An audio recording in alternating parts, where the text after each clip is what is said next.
డప్పుల దరువులు, పోతరాజుల చిందులు, శివసత్తుల పూనకాలతో ఇందూరు నగరం ఆధ్యాత్మిక శోభతో కళకళలాడింది.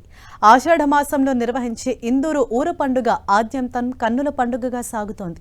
ప్రతి మాసంలాగే ఈసారి కూడా సుఖశాంతులు, ఆయురారోగ్యాలతో ఉండాలని, సమృద్ధిగా వర్షాలు కురిసి సిరి సంపదలు వెల్లివిరియాలని కోరుతూ నిజామాబాద్ ప్రజలు ఊర పండుగను భక్తి శ్రద్ధలతో నిర్వహించారు.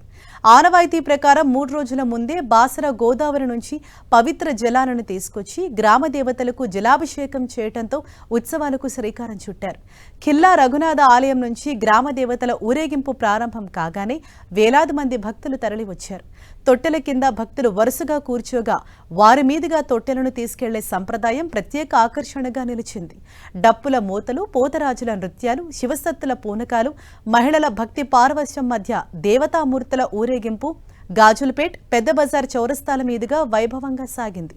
వేలాది మంది భక్తులు పాల్గొని గ్రామ దేవతలను దర్శించుకుని ప్రత్యేక పూజలు చేస్తున్నారు.